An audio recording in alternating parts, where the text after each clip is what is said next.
오늘도 제자의 길에 대해서 우리가 함께 나누는 시간을 갖도록 할 텐데, 성경을 한번 읽도록 하겠습니다. 고린도전서 9장 24절 다 같이 시작. 운동장에서 다름질하는 자들이 다 달릴지라도 오직 상을 받는 사람은 한 사람인 줄을 너희가 알지 못하느냐. 너희도 상을 받도록 이와 같이 다름질하라. 이기기를 다투는 자마다 모든 일에 절제하나니 그들은 썩을 승리자의 관을 얻고자 하되 우리는 썩지 아니할 것을 얻고자 하노라. 아멘.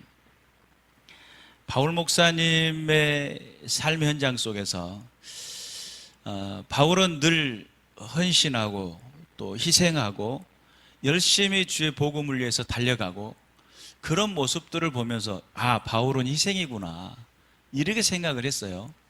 그런데 바울이 이야기한 내용을 한번 살펴보니까 오늘 이 본문의 말씀은 바울 목사님이 직접 하신 내용인데, 운동장에서 다름질하는 자들 다 달릴지라도 오직 상은 누가 받는다고요?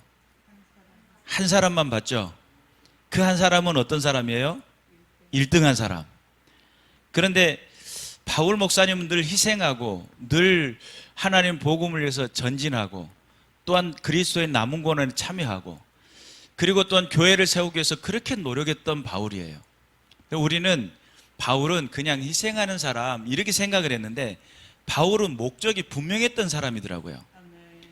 바울이 희생하고 또 바울이 헌신하며 하나님의 교회를 세워나가기에 노력하고 집중했었던 이유가 딱 한 가지밖에 없어요.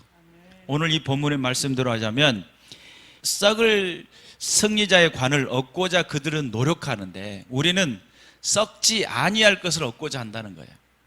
바울 목사님이 지금 표대를 향해 달려나가고 전심전력해서 자기 자신의 희생과 헌신과 하나님의 교회라고 하는 그 목적을 향해 달려나갔던 분명한 이유가 뭐예요?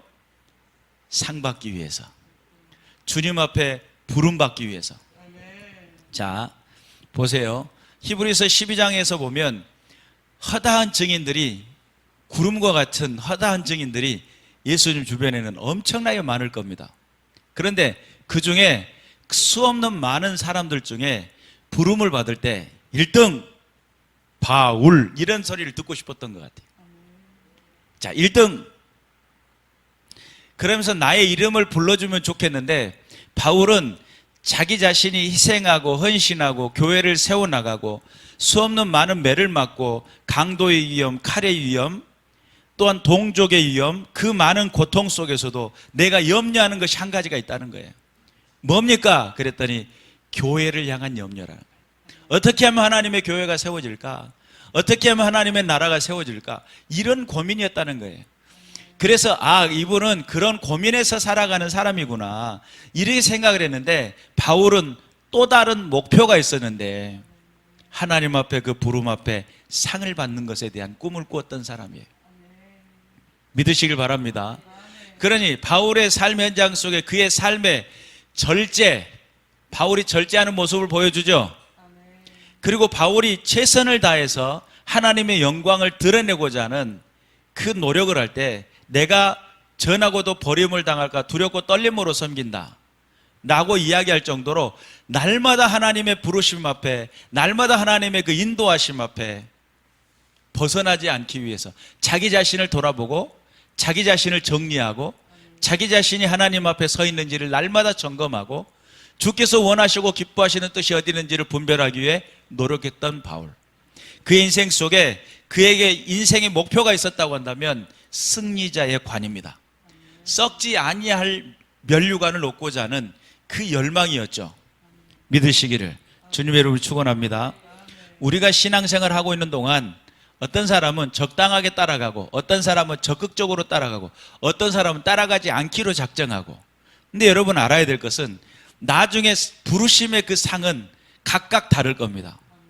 그래서 하나님의 그 부르심 앞에, 하나님 앞에 상급을 받을 때에 잘했다, 충성된 나의 종아 라고 하는 그런 칭호가 있었으면 좋겠어요. 정말 너는 나의 영광을 위해서, 정말 하나님의 나라를 위해서 수고하고 있었는데 그 수고를 그치라 명령하시는 그 순간에 우리에게는 평안이 되어야 되겠죠. 수고를 그치고 이제는 쉬라고 하는 그 명령이 돼야 되는데, 우리 주님이 너 그 땅의 수고를 그쳐라가 아니라 너 그 땅의 생명의 호흡을 끝내고 내가 너에게 줄 형벌을 향해 영원한 지옥불에 떨어져라, 이런다면 얼마나 슬프겠어요. 기왕이면 우리가 예수 그리스도를 믿는 동안에 승리자의 관을 쓰시되, 썩어질 승리자의 관이 아니라 썩지 아니할 영원한 하나님 나라의 생명의 면류관, 너희의 면류관이 예비되어지는 은혜가 있으시기를 주님의 이름으로 축원합니다. 하나님 살아계시죠? 지금도 역사하시죠? 믿음의 사람들을 지금도 찾고 계셔요. 누가 과연 하나님 말씀, 나의 말에 대해서 반응하고 믿음으로 반응하고 믿음으로 따르며 순종할까? 말세 때 내가 믿음을 보겠느냐라고 했던 그 말씀처럼 정말 누가 믿고 행하고 있느냐를 보고 우리에게 기대감을 갖고 있는 주님, 그 주님 앞에 우리의 믿음이 반응되어지시기를 주님의 이름으로 축원합니다. 그래서 이기기를 다투는 자마다 모든 일에 절제를 한다는 거예요. 모든 일에 절제를. 제가 군대에 있을 때 저격수 훈련을 받았어요. 저격수 훈련을 받은데 아침 먹고 훈련, 점심 먹고 훈련, 저녁에 잠 자고 아침에 일어나면 또 훈련, 아침 먹고 훈련. 그런데 저녁에는 불침번도 없어요. 그 훈련만 하는 거예요, 실질적으로. 다른 사람들이 다 불침번을 서줘요. 우리는 뭐만 해요? 그 훈련만 하는 거예요. 그래서 처음에는 이 사격을 할 때 사격이 조금 0점이 잘 안 맞으면 총알이 딴 데로 가요. 그런데 또 정신없는 친구들이 막 구르다가 총을 딱 쏘잖아요. 그럼 옆에 있는 타겟에다가 막 쏴가지고 거기다가 막 25발, 20발을 쏴야 되는데 25발짜리가 나오고 막 거의 30발짜리가 나오고 이래요.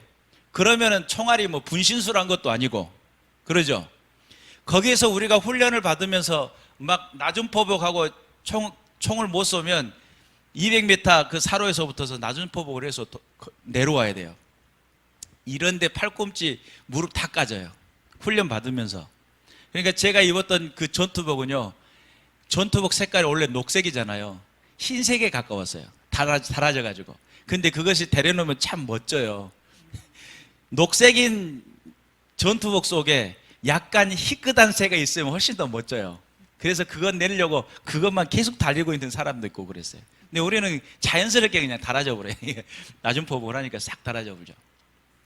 그런데 훈련을 받을 때는 우리가 그렇게 훈련을 받았는데, 저는 이제 군단대에 나가가지고 2등을 했어요. 91.5 정도 나왔어요. 200m 타겟에다가 집어넣는 이제 대회 가운데 이제 사격을 했는데, 그런데 그 중에 98점 나오는 친구가 있었어요. 대단한 친구죠. 30cm 원이면요, 이 조그만한 선 위에서 점이 왔다 갔다 해야 되거든요.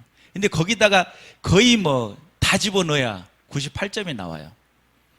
근데 저는 이제 한 18발 정도 집어넣었다면 그 친구는 다 집어넣었다고 봐야 돼요. 근데 거기도 다 집어넣었는데 9점하고 10점이 있으니까 10점에 가까웠다고 봐야 돼요. 98점 된 친구는 나중에 끝나고 전출당해가지고 다른 부대로 갔던 것 같아요. 그러니까 총만 잘 쏴도 그래 2등 됐는데, 군대는 무조건 1등만 알아줘요. 2등은 안 알아줘요. 1등은 휴가 갔는데 2등은 휴가를 못 갔어요. 그래가지고 부대 자대에 오니까 상사가 그 인사계장이 와가지고, 야 박갑성이, 너 총을 그렇게 잘 싼다면서 한번 쏴봐. 야간 사격을 하는데 야간 사격을 저한테 5발을 주더라고요. 근데 거기서 조준설 정렬을 해가지고 맞출 수 있는 그런 상태가 너무 캄캄해가지고 타겟이 안 보여요. 인사계장이 그러더라고요. 저기에 지금 타겟이 있어. 그러니 손가락 한 대 대놓고 감각적으로 대놓고 그냥 5방을 연속으로 빵빵빵빵 쐈어요. 그리고 난 다음에 가서 보니까 구멍이 이만큼 크게 뚫려 있어요. 한 곳에 그냥 집중해서 쏴버렸는데, 그러니까 그걸 보면서 이제 엄청 또 와, 총 잘 쏜다고 막. 그럼 뭐예요? 2등밖에 아닌데 1등만 알아준단 말이에요. 참 안타까운 세상. 군대는 그렇습니다. 근데 하나님 나라에서도 기왕이면 1등 하시길 바랍니다. 군대에서 2등한 거 하나님 나라에서 1등하고 싶은데, 그러려면 얼마만큼 헌신을 해야 되는지 그것도 걱정이죠. 어찌됐든 간에 하나님 안에서 우리가 그 부르심 앞에 분명한 상이 있고 하나님께서 원하시는 뜻이 있을 건데 하나님 앞에 귀하게 쓰임 받는, 그래서 그 나라를 향한 분명한 목적을 세우는 제자로서의 분명한 기준이 있는 삶을 사시기를 주님의 이름으로 축원합니다. 한번 또 읽겠습니다. 시작. 그러므로 나는 다름질하기를 향방 없는 것 같이 아니하고 싸우기를 허공을 치는 것 같이 아니하며 내가 내 몸을 쳐 복종하게 함은 내가 남에게 전파한 후에 자신이 도리어 버림을 당할까 두려워함이로다. 바울 목사님은 자기 자신이 향방 없는 것 같이 안 했으면 좋겠다는 거예요. 다름질을 할 때 향방이 없다는 것은 우리 좀 쉽게 말하면 달리기를 할 때 목표를 정해놓고 달려야 된다는 거예요. 결승점이 있다는 거예요. 결승점이. 유튜브에 보니까 달리기 땅 하는 순간 반대로 뛰는 영상이 있어요. 근데 그 친구는 아무리 잘 달려도 상을 받아요, 못 받아요? 못 받죠. 왜 못 받죠? 반대로 뛰었잖아요. 달릴 때 달려야 되는 코스가 있어요. 성도가 달려야 되는 코스가 있어요. 근데 우리가 그 코스에서 벗어나면 어떻게 돼요? 상을 못 받죠? 우리가 내 어떤 동기나 또한 내 과정을 통해서 하나님은 나를 지켜보셔요. 너의 동기가 뭐냐는 거예요. 탐심고 탐욕이냐, 아니면 주의 영광을 위한 것이냐. 또 두 번째는 하나님이 보시는 것이 동기를 보는 것과 더불어 함께 보는 게 있어요. 과정이에요. 네가 무엇을 선택했느냐는 거예요. 주님의 영광을 위해서 네가 정말 무엇을 선택했느냐예요. 근데 우리가 하나님의 영광을 위해서, 동기가 하나님의 영광을 위해서 살겠다고 작정을 하고 주님께 영광을 위해서 살짝 거짓말하면 안 되나? 이런 생각을 가질 수도 있겠죠. 하나님께 영광을 위해서 살짝 거짓말을 한다, 이런 내용이 제가 하는 이야기가 아니고 로마서에 나오는 이야기예요. 주님께 영광을 돌린다고 해가지고 거짓말로 영광을 돌렸다 하자. 하나님이 그 영광을 받으시겠느냐 이 말이에요. 하나님이 싫어서 버린 것을 내가 취해서 그것을 가지고 주님의 영광을 위해 귀하게 쓰이겠다, 이렇게 하는 것들이 어떻게 보면 우리가 지금 세상 논리와 세상 가치관에 빠지는 것들이에요. 믿으시길 바랍니다. 하나님께서 기뻐하시고 온전하신 그 뜻에 대한, 거기에 합당한 삶이 있어야 돼요. 그러니까 우리가 달리기를 할 때 향방 없는 것처럼 결승점에 대해서 달려야 되는데, 그것이 아닌 내 과정을 통해서 내가 하고 싶은 대로 내 어떤 삶의 유익을 위해서 끌어모아가지고 하나님 영광을 위한다는 목표를 가졌지만, 그것이 잠시 잠깐 나에게 유익을 줄 수도 있겠지만, 그러나 하나님 앞에 섰을 그날에 그것이 과연 착하고 충성된 나의 종아, 이런 칭호를 받을 수 있냐 이 말이에요.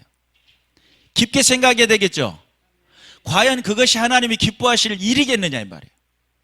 그래서 우리가 세상 가치관을 가지고 세상 가치관적인 노력으로 하나님 앞에 나아가는 것이 아니라 철저하게 주님의 뜻대로 믿으시길 바랍니다.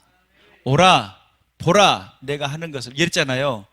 그 주님께서 내게 오라고 하셨는데 어떻게 주님께 다가가야 될까라고 하는 이 부분들을 끊임없이 노력하고 수고하고 또 거기에서 집중하고 묵상하고 주께서 원하시는 뜻을 찾는 것, 주께서 선하시고 기뻐하시는 온전하신 뜻이 무엇인지를 분별하도록 하라 라고 했던 그 온전하신 뜻이 어디 있느냐를 분별하는 것.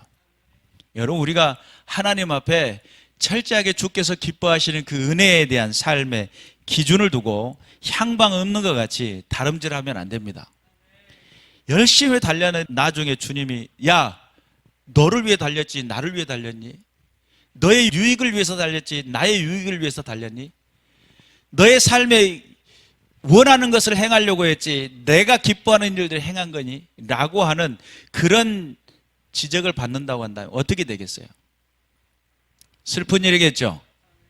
주께서 원하시고 기뻐하시는 뜻을 분명히 깨달아 향방 없는 것 같이 인생을 허비하지 마시고 분명한 결승점이 있고 그 결승점을 향해 달려나갈 때에 우리의 과정이 코스에서 벗어나면 안 된다고요. 코스에서 벗어나면 안 돼요. 우리 안에 일어나는 모든 탐심과 탐욕과 또한 음란과 분노와 질투와 시기와 원망과 불평 이런 것들로 내 안에서의 채워나가면 안 돼요.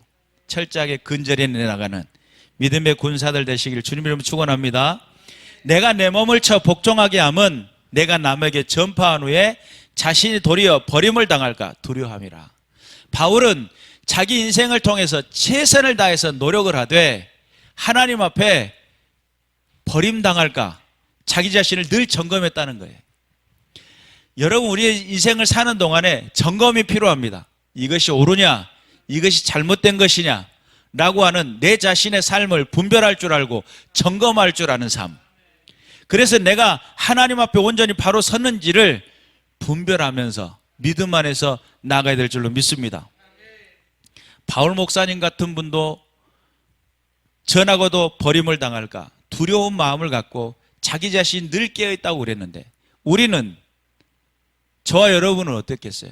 바울 목사님도 그랬는데 우리 인생 속에 내 자신이 늘 점검할 줄 아는 삶, 그런 은혜의 삶이 우리 가운데 펼쳐져야 될 줄로 믿습니다.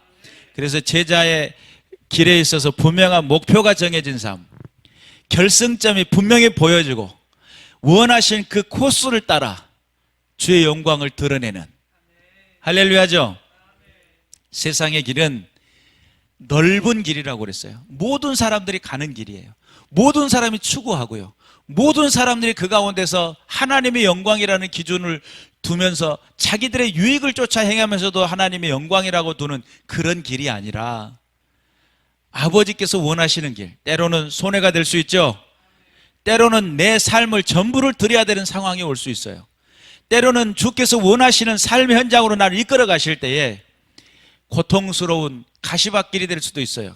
그럼에도 불구하고 주님께서 원하시는 뜻이라고 한다면, 주께서 원하시는 길이라고 한다면 선택하고 그 길에서 벗어나지 않는 것, 이것이 믿음의 코스겠죠. 주께서 원하시는 길이 믿음의 코스예요. 그런데 나에게 편안함, 나에게 안락함, 나에게 풍요로움, 나에게 넉넉함, 이런 것들이 어떤 기준이 돼가지고 능력 있게 주를 위해서 살아볼게요. 근데 주님께서는 버렸다고 한다면 어떻게 되죠? 주께서 원하시지 않는다라고 하면 어떻게 되죠? 주님이 기뻐하시는 일이 아니라고 한다면 어떻게 되죠? 슬픈 일이겠죠. 나중에 매맞을 일밖에 없어요. 어떻게 해요? 농 뒤에서 12개 묶어진 회초리 가져온나 해가지고 종아리 걷었 그러면 딱 걷어야 되죠. 어렸을 때 저희 집에는 12개 개나리 묶음이 있었습니다. 근데 왜 개나리 묶음을 12개를 늘상 준비해 놓으셨는지는 제 자신을 나중에 돌아보니까 알겠더라고요. 아주 매맞게 합당한 그런 삶을 살았었는데, 근데도 불구하고 우리가 분명히 깨달아야 될 것은 종아리 맞고 끝날 것 같으면 매맞고 끝나면 되잖아요. 근데 우리가 주님 앞에 섰을 때 종아리 맞고 끝나는 수준이 아니잖아요. 돌이킬 수 없는 상황이 돼요. 그때는 어떻게 해야 돼요? 돌이킬 수가 없으니까 어떻게 할 수가 없어요. 그 전에 어떻게 해야 돼요? 빨리 회개해야 돼요. 그래서 우리가 이 땅에서 누리고, 우리가 이 땅에서 취하고, 우리가 이 땅에서 행해야 할 그 모든 현장 속에 주의 말씀이 흐르기를 소망합니다. 주의 뜻이 이루어지기를 소망합니다. 하늘에서 이루어진 것 같이 땅에서도 이루어지는 은혜가 있기를 소망합니다. 하나님은 살아계시죠? 지금도 역사하시죠? 깨어있어서 믿음 안에 든든히 서는 믿음의 군사들 되시기를 주님의 이름으로 축원합니다. 기도하겠습니다.